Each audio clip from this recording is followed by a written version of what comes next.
Assalamualaikum warahmatullahi wabarakatuh.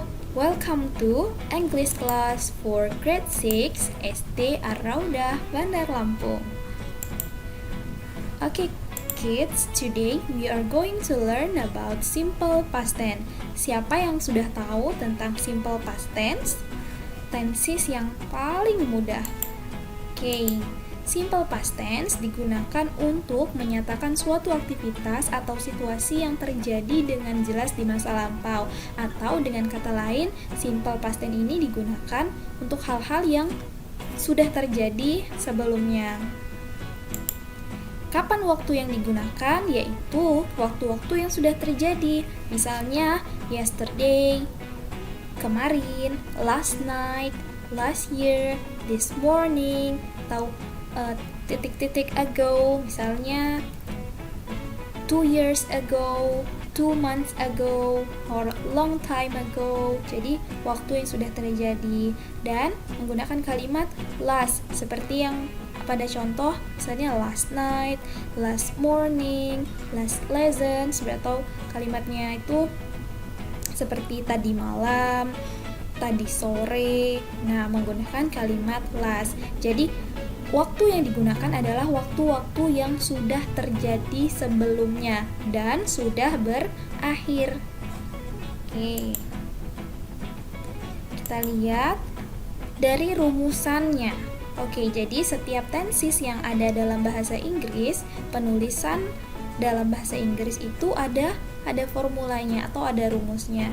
Nah, untuk kalimat positif dari simple past tense adalah subject plus verb 2 plus object. Verb itu adalah kata kerja, subjek itu adalah orangnya atau subjek yang dituju, dan objek yang sedang dilakukan.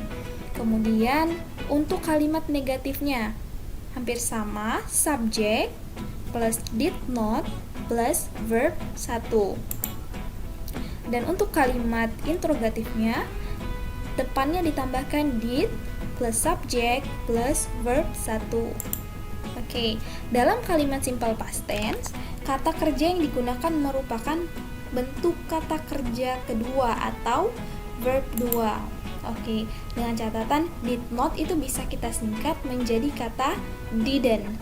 Jadi didn't itu adalah singkatan dari did not.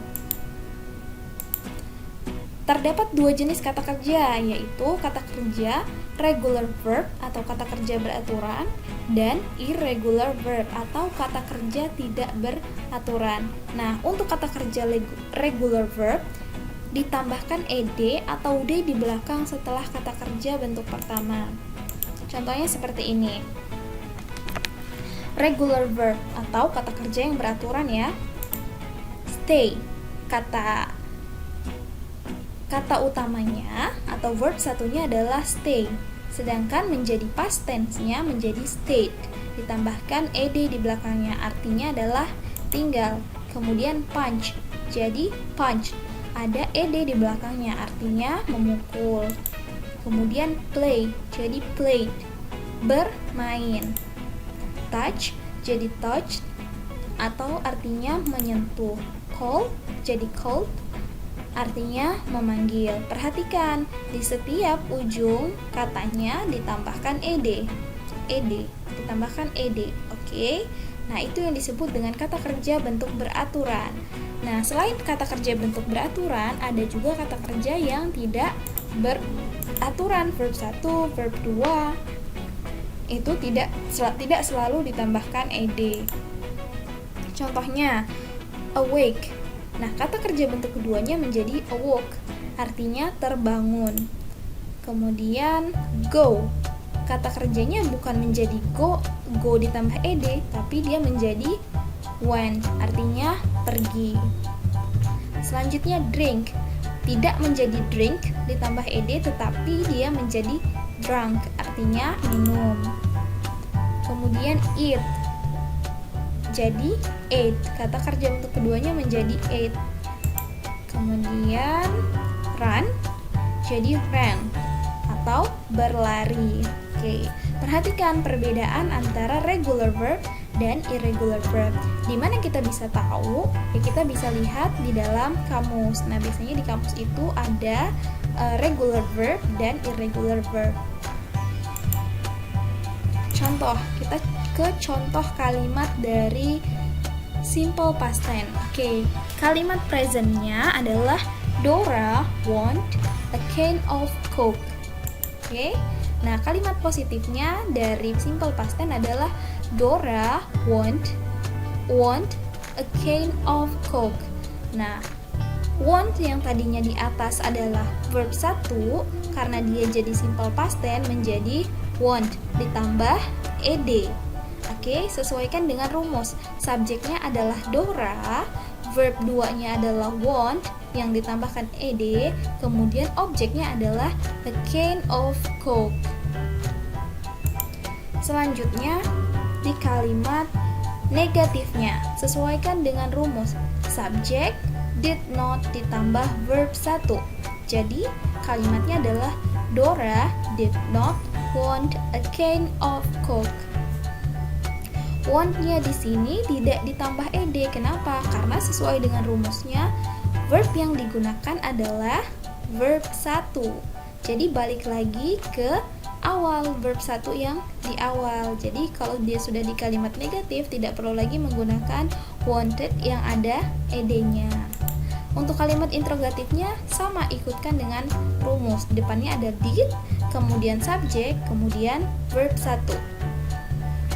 Jadi did Dora want a can of Coke? Kembali ke verb 1 want-nya. Oke, bisa dipahami ya? Kita coba contoh satu lagi. Kalimatnya adalah my brother watched SpongeBob movie last night. Oke, kita ubah ke dalam bentuk past tense.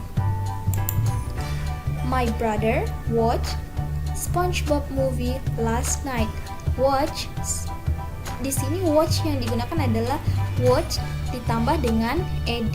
Jadi bentuk past tense-nya adalah seperti ini. Kita lihat pada negatifnya, sesuaikan dengan rumus. Oke, my brother did not watch SpongeBob movie last night. Kembali lagi ke verb 1 karena ini adalah bentuk negatif. Nah, di bentuk interrogatifnya, did my brother watch SpongeBob movie last night? Oke, dia kembali ke verb 1. Pokoknya Ananda tinggal perhatikan rumus, kemudian lihat verbnya, dia beraturan. Cari kalau misalnya ada di kata regular verb, cari di kamus di regular verb. Kalau nggak ketemu di regular verb, maka bisa dicari di irregular verb. Nah, berikut beberapa contoh dari regular verb atau kata kerja yang bentuknya beraturan. Bisa Anda baca di sini beberapa contohnya. Hanya tinggal ditambahkan ed dari kata verb 1, kata kerja bentuk pertama. Ya. Nah, berikut adalah kata kerja yang tidak beraturan atau contoh dari irregular verb. Bisa dilihat ya, jadi dia tidak ditambahkan ed di belakangnya, tapi dia punya bentuk sendiri. Anda bisa lihat di kamus dan nanti akan Umi berikan linknya tentang regular verb dan irregular verb. Sekian untuk pembelajaran kita pada pagi hari ini. Semoga anak-anak dapat memahaminya ya. Assalamualaikum warahmatullahi wabarakatuh.